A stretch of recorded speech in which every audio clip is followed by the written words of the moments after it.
The amount of people I hear that say they have their own personal moral compass, but they leave their beliefs at the door at work, that they separate themselves somehow between work and life, just for me is a recipe for disaster.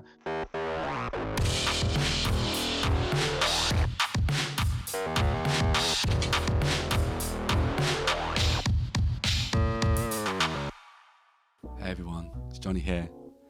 So, we're all living in a strange world at the moment.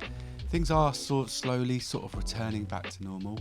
But one of the things that I'm finding, and especially this is with myself, is that we're all hungry for change, positive change. There's been so much dark news and dark feelings around us that I think we're all looking for positive things, and we're all looking to do our part. We're all looking for ways that we can go out there and make a difference.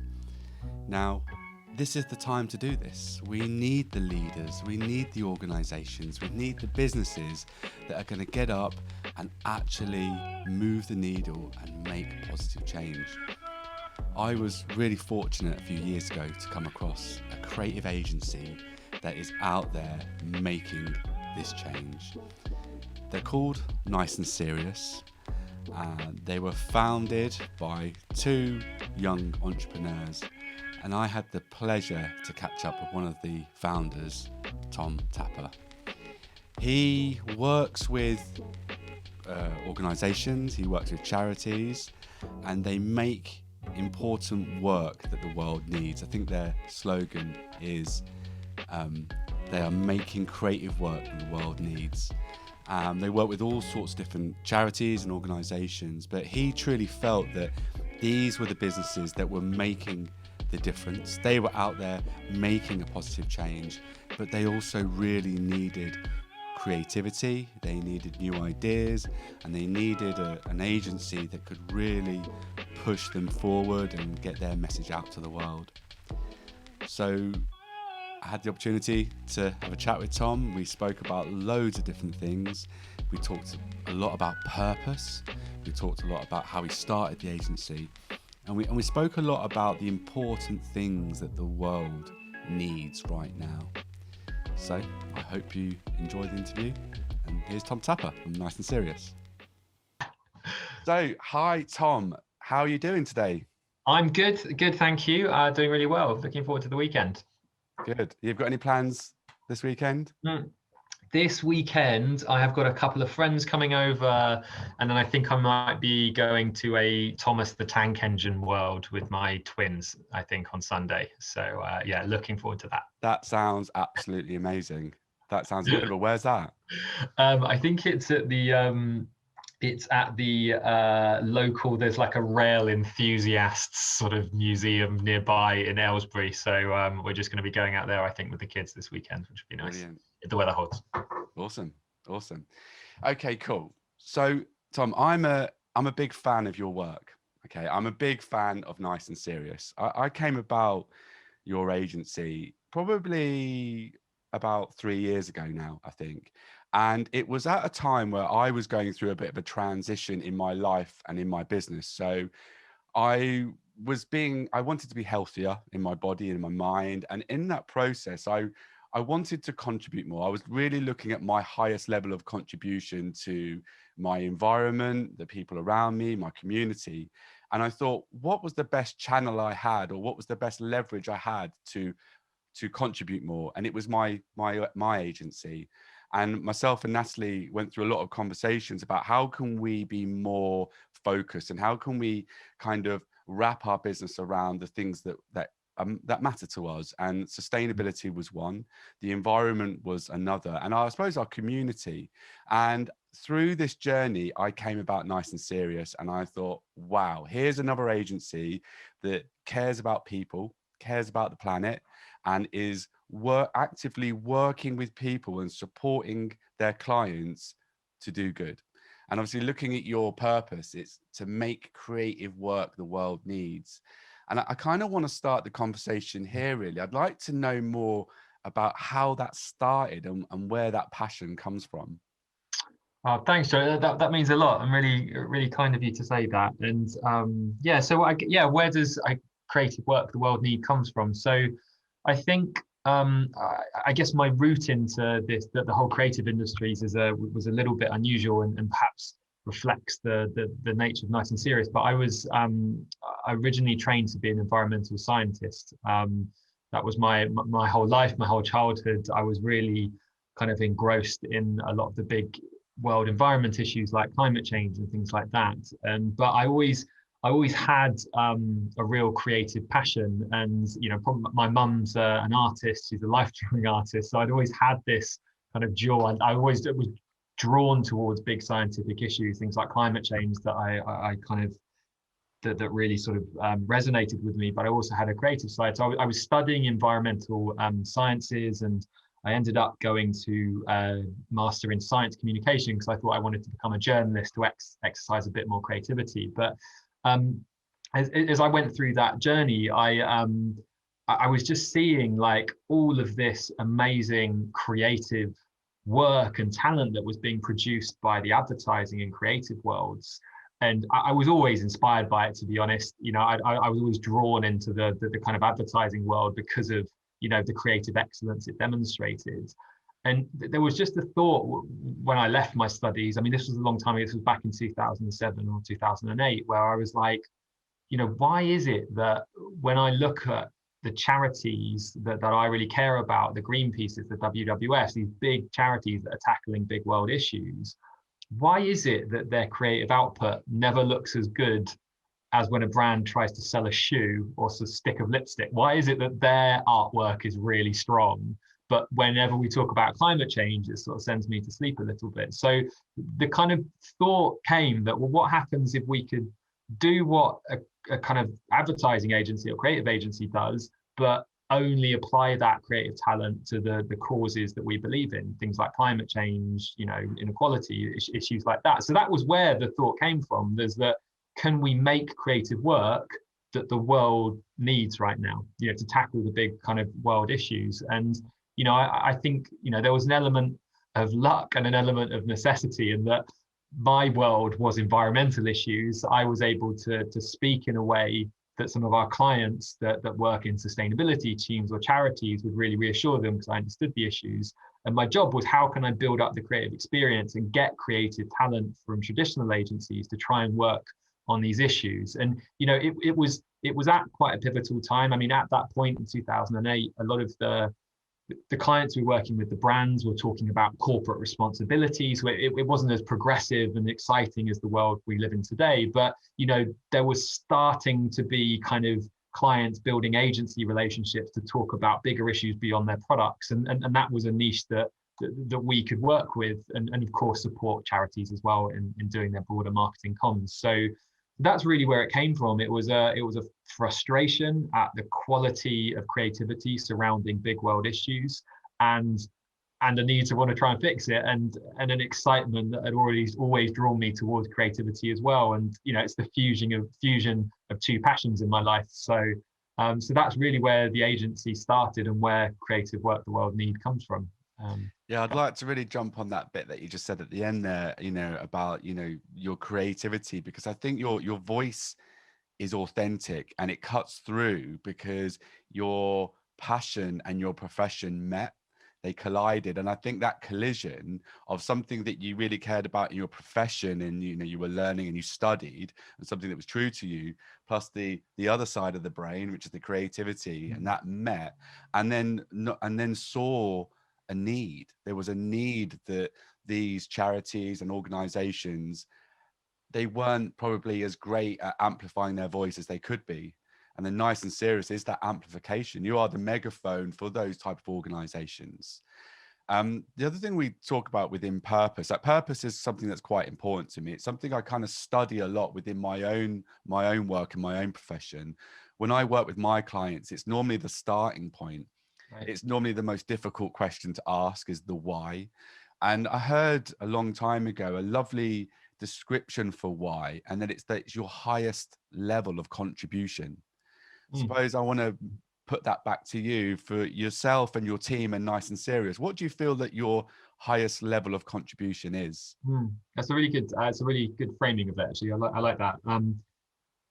Yeah, I think it comes back to what you said at the start, and that kind of moment that you and your partner had 3 or so years ago, when you were thinking, what role can I play here? And I think we all have that moment in our lives, and I think the tendency is to think, I want to get into the trenches. You know, if I want to fix these world issues, then I need to roll my sleeves up and I need to go and volunteer or dig a well in Africa or do something like that. And that's all very helpful.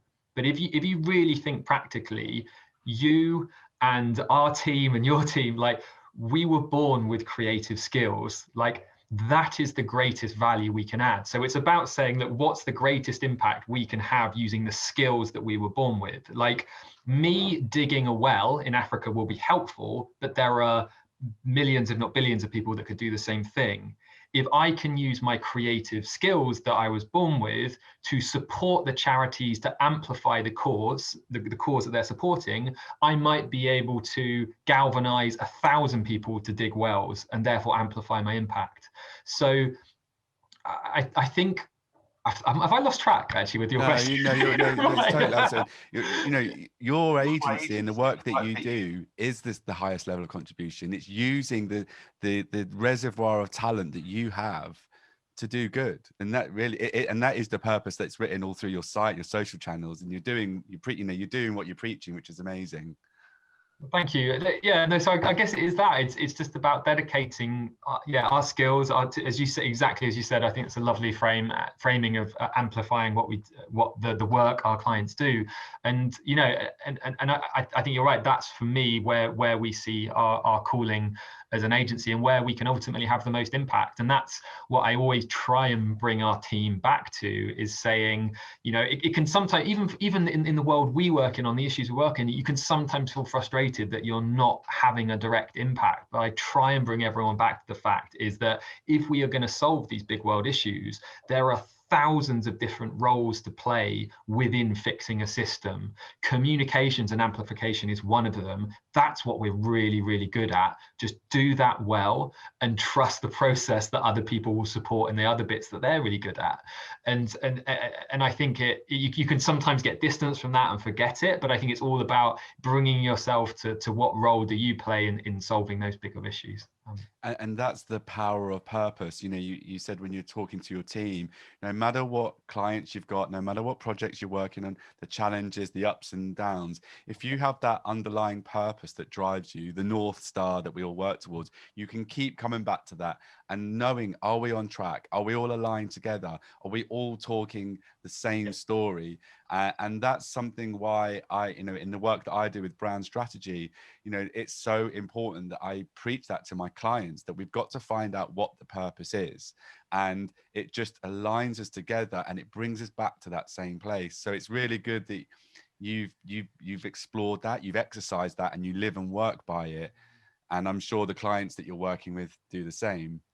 In terms of your range of clients that you work with and the work that you're doing, and it's so multifaceted, which global challenges, which there are a lot of, which global challenges do you feel right now need the most amount of communication? God, that's a really good question. I haven't thought about it. So what global challenges need the most communication? You know what? I think it's a really tricky one to answer because of the nature of so many of the global challenges, and I think the more that we start to understand them and to the actual issues, we start to realize that they are all interlinked. So you cannot tackle climate change without tackling inequality. You know, you cannot tackle the biodiversity crisis without looking at inequality or poverty, because often biodiversity is devastated when nations try and develop and industrialize and things like that. So the problem is, for me to say right now the biggest issue is gender inequality or something like that, it's saying, yes, that's true, but if we all focus on that and forget about biodiversity conservation or other world issues, we're not going to solve it. So the answer, the kind of perhaps political or sitting on the fence answer, is all of these issues have an equal importance. And the idea is that they all need to be addressed almost simultaneously to solve those slightly big kind of systemic issues, if anything. But if you were to back me into a corner, to give you something more interesting to go with, if you were to back me into a corner and say, what is the biggest single issue that we need to look at, I would argue that at the root cause of a lot of these things, I would say something slightly, probably around something like consumerism, I would say, or looking at perhaps where that could go in the direction of the circular economy. I would say that's probably a really strong and important place to start, because I don't think we can, putting our hand on our heart, say we can really tackle climate change, that we can really tackle the biodiversity crisis, if we don't tackle consumerism, overconsumption, I should probably say, because I think ultimately that is the driving force that sits behind a lot of that.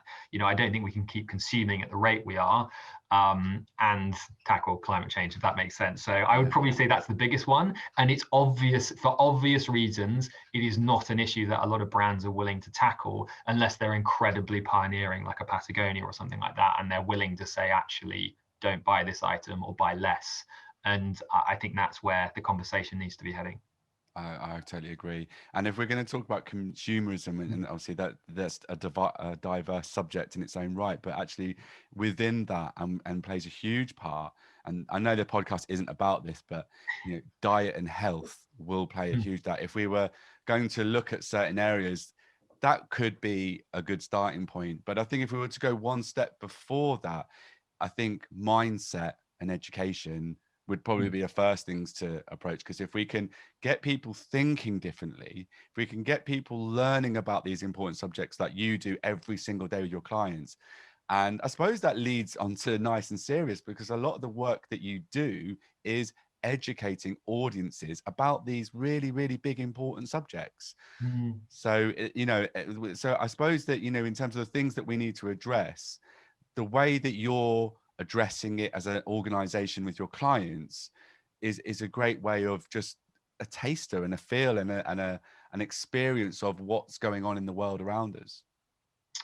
I completely agree. I think, can we expect people to change their behaviors without understanding the issues in the first place? And I would argue that a lot of what we do and other agencies like us do, isn't traditional marketing communications. It is often education, as in raising awareness of these big issues and helping people understand their role in addressing them.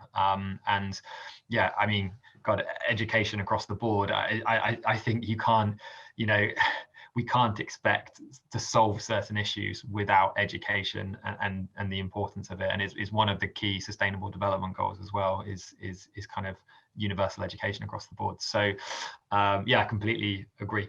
Okay, and that's good, because that segues into my question perfectly. How does creativity play a part in this then? How do we use creativity to educate and inspire and guide? What's the best way to do this? Give me some tips and tricks from the Nice and Serious side of things. Okay, so how can creativity help people understand and kind of activate them to take action on these big issues? So I think there's a problem that a lot of organizations and people face when they start to get involved in these issues, in that they're incredibly multifaceted, they're complicated issues. And when you get immersed in them, when you really take time to understand inequality or climate change or things like that, you realize how complicated you are. And then when it comes to communications, to educate people or to inspire them to take action, there's this feeling that we need to bring people up to the same level of understanding that we have, because we've invested time in research and things like that. And I think that's often where these issues fall foul, because when people start wanting to talk about the necessity to talk about climate change, for example, they might feel the need to explain to people the importance of reaching a net zero world by 2050. And you're like, God, you're just introducing several conceptual layers to that, which your audience isn't going to be up to speed on. So really, I think our job as communicators is to invest time to really understand the issues, but to understand them so that we can confidently simplify them. Because I think, it's so exciting when you work on these issues. There's a tendency just to get immersed in it and get excited about it and assume that everyone has a base level of understanding similar to you. So, I think half of our job is to confidently say to our clients and work with them and say, actually, people don't necessarily need to know this depth of detail. You need to have the confidence to really strip it back, to keep your messages incredibly simple. And those messages, because of their simplicity, will more likely going to trigger kind of an action of some sort. So, like I say, the biggest problem that we see is just the overcomplication and the assumption that people have a base level understanding of certain terminology. So our job is to simplify it, and then to use some of the levers that are used in advertising, ideas of kind of aspirational concepts or kind of concepts that run much deeper, like sense of unfairness or injustice or things like that, motivate us to take action. So it's a job of simplifying it, then using a lot of the tools that we use in the advertising industry in order to drive action. So yeah, and that takes confidence, because people are like, oh, it's a really nuanced issue. Are we okay just simplifying it to one snappy line of copy or whatever? And that's where I think agencies have a role to play in holding clients' hands there. So so yeah, that's normally our job, is confidently simplifying things and then using the advertising levers, whether it's a really sharp line of copy, or whether it's a metaphor, an analogy that can help people understand the ridiculousness of a situation, or whether it's using laughter or humor to create that ladder to help people scale a kind of behavior change barrier or something like that. Because laughter can be really powerful when you're approaching a really contentious subject that might challenge people's worldview or something. So it's about, you've got this massive toolbox as a creative, and you've just got to pick, right, what's the right tool here to try and activate a behavior change. And then so there's lots of shit going on, and it's not like there's one size fits all. We're not an agency that just leans on humor, or you've got to look at the issue, you've got to look at your audience, and you've got to somehow bring that together in a snappy film or line of copy or something. So and it's through intelligent storytelling, and when we talk about storytelling, it's through words and pictures, and it's incredible, some of the things that you're saying here, because it really resonates with me, because a lot of the work that we do is very similar. And the pre-production work, the exploration through the ideas, the notes, the knowledge, the data and everything, that's where the deep work is. That's not, that is difficult work, as and Natalie, a partner in Seed, one of her main jobs, so what we do, a white paper explainer, and I know you guys do, you get these white papers, these documents, these information, you've got to turn it into a story, a message, some piece of media, and then the right channels to distribute that. And Natalie can spend weeks and weeks and weeks just covered in paper and highlighter pens and figuring out things and reading, because you can't communicate these important stories and messages unless you truly understand it, and I mean really understand it. And it might not be something that you really care about, but as your job, you've got to learn to care. You've got to learn to find a way of connecting with it, and then you've got to make it into something that you can send out to anyone, can watch it, from a 5-year-old to a 105-year-old, and understand it, but not just understand it, connect with it and go, yeah, this is important. This is something I believe in, or I want to believe in. So it, your job as an agency now is goes beyond making beautiful things and saying nice things. You've got to really invest yourself into these subject areas and create media and create stories that's gonna, is gonna amplify and get out there. So I really understand the work that you do, and understand the creative side of the things that you're doing are doing important things. Yeah, and that's where, and I think, like you were saying with Natalie, I think we have a responsibility as agencies to do that due diligence, so that when we do suggest that simplified story, we can justify it, and that we're not creating a risk for our clients. Because I think, as you'll be aware, consumers and recent changes in legislation means that people are more conscious of greenwashing, and if you go out with a really strong statement or line of copy that just doesn't stack up, the brand's going to get hammered for it. So we have that responsibility to say, understand the issue, so that when you make recommendations and simplify, you can say that with confidence and say, no, I still think this message has authenticity to it. And it's interesting about greenwashing, because a lot of the time it's not that it's inauthentic, it's that it's sloppy and it hasn't been thought out, and the audience hasn't been listened to. They've not explored different ways of communicating. And it's interesting that that greenwashing, it can be just sloppy advertising or sloppy marketing. Yeah, and I don't. Yeah, sometimes it gets criticised as like, oh, it's duplicitous and stuff like that. That isn't. I don't believe that's always the case. Perhaps sometimes it is in the case of some of the oil giants and stuff like that. But I think a lot of the time, you're right. It's just sloppy creative work or sloppy strategy. It hasn't really been thought through. And and now I think people are a bit more savvy, and people will get challenged and criticised for it. So.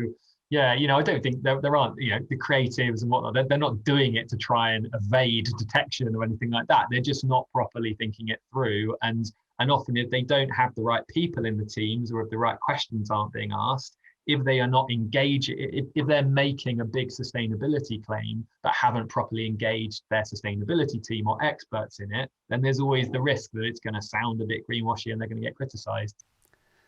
Hey everyone. I just wanted to jump in here and offer my support.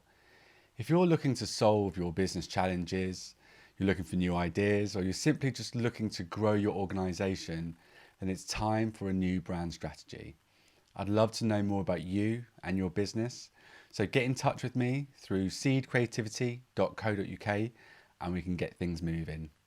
Now back to the show. Cool. Well, I'm going to move on to my quickfire questions now. Okay. They're not quick. They often give the biggest answers and longest answers, but they normally give the best answers. Okay. So I'm going to catch you a bit off guard here, I think. First one is, I ask everyone this, is what's the most important thing that you've learned in the past 18 months?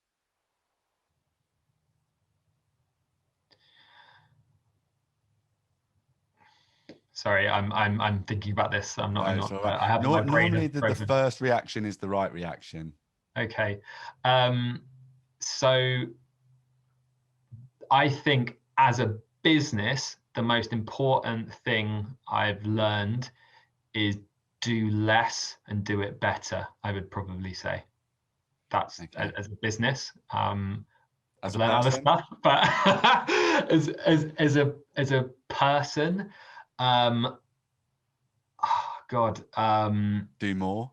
Yeah, do more and blag it. No, I would say as a person, I think I probably underestimated the value of having physical contact in building a culture. I think remote working has led to more transactional relationships, and I think that is detrimental to culture. But I equally think remote working has led to better work-life balances. So I think the next year to 2 years are going to be fascinating to see if we can get that balance right of bringing back good, strong culture, but also enabling people to work remotely and have a better work-life balance. And I think that's a fascinating area. We're experimenting at the moment, and I'm really keen to get that right, because I think it will help the long-term success of our industry, because we are an industry that is so fucked on so many levels. Like like with burnout and mental health and stuff like that, that I think it's such a exciting opportunity to get that right. I agree. I had exactly the same conversation a few weeks ago with Simon Dixon from Dixon Baxi. He said exactly the same thing. They're really analyzing now their working culture, their working processes, their timetables, how people use the studio, how they don't want to use the studio. And it's just thrown everything out there, and they're looking at everything now and trying to take all the positives and remove all the negatives on both camps. And you know, we are seeing this through every industry and every business now. Everyone's reanalyzing the way we always did it approach to, well, what's the way that we do it now? Yeah. And I suppose it's this balance of productivity, because it is a business at the end of the day, but it's also the balance of work-life integration and people's mental health and people's overall health, spiritually, emotionally, physically, and bringing people together. You know, I'm a big believer in brand building, and when I talk about brand building, I really am actually saying community building. And when I say community, I'm talking about the team. When I approach brand, I always approach it internally first. And you know, like you said, in agencies, a lot of burnout, a lot of stress, a lot of staff churn, people moving and coming and going. And this is a great time, and it goes back to health and well-being, and like we were talking about before, it's such a huge area now, and it's something that got discarded quite a lot. You know, you went to work, you went home, and it was separate, but COVID brought the two things together, and it brought the stories together, it brought the situations and the environments together, and it has now unleashed a lot of conversation about work-life integration. So it's great that you're talking about that. Yeah, I think it's going to be fascinating the next year to see how it all lands. Okay, next one then. This is a trickier question to answer, actually, but be as honest as you can. Your biggest weakness? Me or the agency? I'm gonna focus. These are all to you as a person. Biggest weakness is saying no and wanting to please people. So avoiding difficult conversations and just wanting to say yes to everything.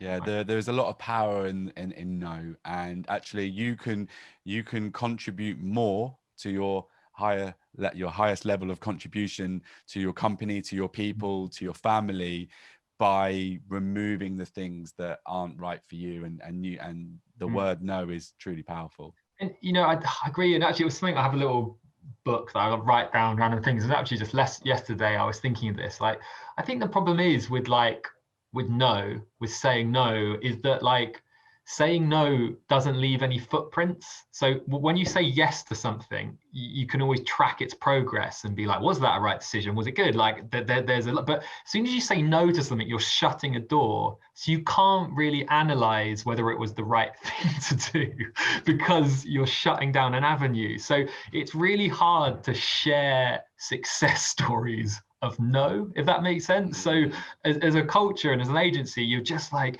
so yes, get opportunities left, right, and center, blah, blah, blah, blah. But actually, I imagine saying no strategically is more important, yet it's quite hard to share. Do you know am I making any sense here? Like totally. And I think it's not always about yes or no. And Simon again mentioned this a few weeks ago.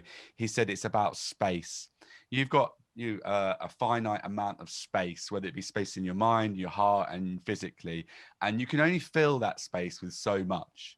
Okay, so you've got to be careful about who you fill that space with and what you fill that space with. So rather than seeing it as yes or no, it's finite, think of it as space. What do I want into my space, and what can I and can't I have in there? And that's kind of like a more visual way of looking at it.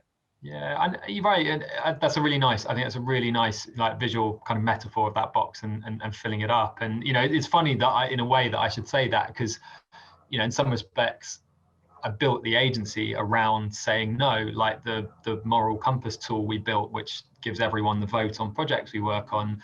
You know, that is about saying no. That is about, you know, the power of agencies to reject briefs, to send signals to the industry, and to focus in on our purpose as an agency. But yet every time we say no, we're shutting a door. So it's hard to take learnings from what that may have bought or not bought. So, it's easier to learn from saying yes and it all going wrong, and you're like, should have said no, So it's, but yeah, no, I like that, and it shouldn't be kind of black or white. I agree. It should, you should see it as not closing a door entirely, but not right now, or Yeah, it's a dilemma. It is. Yeah. I'm mindful of time, so what I'm going to do is I'm going to ask you one more quick fire, and then I'm going to ask one question at the end about the future and where things are going and support for businesses. So the next quick fire is the best thing you've ever created. The best thing we've ever created, I honestly think the best thing we have ever created is not a piece of work. It is the thing I just mentioned, the moral compass. So I think that is such an embodiment of our belief as an agency, the belief that everyone in an agency should have a voice and an ability to kind of decide on the briefs that we work on, which is ultimately an agency's power. Who we decide to work with and not work with is the power we hold as an agency. And I believe, coming back to your very first comment about a moment of reckoning in your life and stuff, is the amount of people I hear that say they have their own personal moral compass, but they leave their beliefs at the door at work, that they separate themselves somehow between work and life, just for me is a recipe for disaster. So even though I probably should be quoting some great campaign we launched, like for me it's the moral compass, because it's a physical app, but it's an embodiment of what we stand for as an agency, and the fact that others can use it too for free, I think is great, because it's instilling our ethics into other agencies as well. So for me, that's it. Yeah, I totally agree with that. There's a term obviously in business that's called fit. Is it the right fit? And fit is often where purpose meets identity. So your purpose meets the identity of the charity, the organization that you're working with, and that's fit. And your compass allows that fit to happen, because it really truly means that you can not only work with the organizations that you feel really passionate about, but you can create the best work possible for that organization through fit. We have something similar in Seed, but it's like a matrix, and it answers 6 questions. Do they share the same values as us? Is it work that we can help them and enjoy? And are we passionate about it? Will they help us contribute to the overall purpose? So a series of things, and we mark and score them. And if they get a certain score, then we work with them. And if we don't. But yeah, very similar thing. But I think the compass, that's a real mature way of finding the right companies for you. So I totally echo that one. Okay, so they're the quick fires. You did very well there. Well done. Just to finish this off then, I suppose I'd like to kind of look at, there's a lot of businesses, organizations and charities out now there. They're at a crossroads, and they're thinking about they want to do more, they want to help more, they want to redevelop their brand so they attract the right people, and they just want to give more. And these last 18 months has helped that. Where should they start? Where's a good starting point from a business that wants to drive forward and contribute more to the planet and its people? That's a really good question. So I think the first kind of point that you need to get together with all the leaders in the organization is say, why do we want to do more? Do we want to do more because we've heard that that's the right thing to do now and we want to seem like we want to do more? Or do we actually really want to use our business as a force for good? If the latter, if the first is the answer, then ultimately you're going to lead to a fairly vacuous sort of empty space. If you actually want to use your business to have a positive impact on the world, that's a really exciting start. But that's also going to lead to some more challenging, more searching questions around the role your business has to play in society, the role your clients might play in society. And I think if you choose the latter path, I think all businesses need to be choosing that latter path to be clear. But if you choose that latter path, there will be some complicated discussions in the future. That might mean slightly pivoting or changing your client base because of a lack of fit. But I think it's a scary space, but it's a brave space that businesses need to get to. And because while it may appear a little bit radical what Nice and Serious does, like I fundamentally believe in businesses and the role we have to play, and the scale that businesses have that we will need to use and to leverage in order to create the change we want to see. So I think ask that question of why do you want to do good? Is it marketing, or is it more actually like really using your business for good? And then you need to start out on that path, being like, for me, it's asking like, what's the biggest material impact we can have as an organization? You know, it's probably going to go beyond allowing your staff to volunteer more or whatnot, but it's saying, you know, actually, you know, where are our big impacts? Let's reduce those impacts, but also what ways could we change our business or pivot our business to become part of the solutions we need to see in the world? Because I think most businesses can play a role. You know, even if you make nuts or bolts, what role can you play in this sustainable future we all need to create? And who knows, there will probably be some commercial opportunities that come with that too. But I think you've got to go into that honestly, with integrity, for the right reasons, and take a step back and say, look, you know, what role can we play in this sustainable future? You know, it's not just about some token volunteering time, even though that's very good. It's about the deeper questions that might challenge the business model. And if it does challenge the business model, then see where that might take you. It's interesting that it always goes back to that question, why, and following why. It's big, deep, meaningful conversations and questions. And I suppose that area, that space to answer those questions comes from a brand level, and it really has to come from a leadership point level as well. It kind of has to sort of start there and then ripple down through the team to make sure there is common ground there, and there are shared beliefs. Because, you know, it's all well and good the leader saying, well, I want to reduce single-use plastic through everything that we do and through our local communities, etc. But unless everyone else is on the same page, then it's not going to be sustained through from a brand level. But, you know, they're deep questions, and I think it's great that the businesses are starting to ask those questions. Tom, tell where would you like people to find out more about the work that you do? Where would you like to send them? I mean, if they like, hopefully they will start seeing more of our work through the stuff we do with clients. But you know, obviously our website, if they search Nice and Serious, they'll see a lot of the work we do and create. And hopefully more than just sort of you know, shouting about ourselves, we often write a lot of interesting pieces through the kind of the research we do and the work we do on a day-to-day basis. So hopefully there's some useful stuff that we share on Instagram, LinkedIn, and things like that as well that people can learn from. But yeah, there's lots of more exciting stuff to come. And, you know, I think to be involved in this space, in this really decisive decade that we've entered in, is incredibly exciting. And, you know, I think we're going to see such radical stuff coming out from brands and businesses who the leaders of these organizations are really wanting to do stuff differently, and even if that means challenging very traditional business models. So it's really exciting to be involved in that space,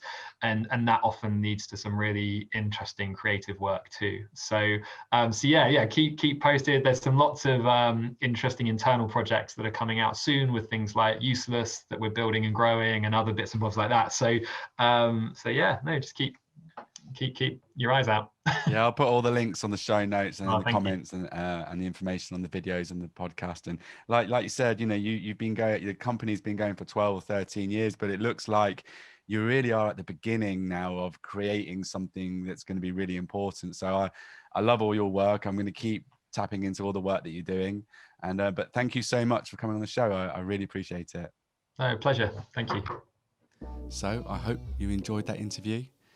You can see that Tom's really passionate about making a difference in the world.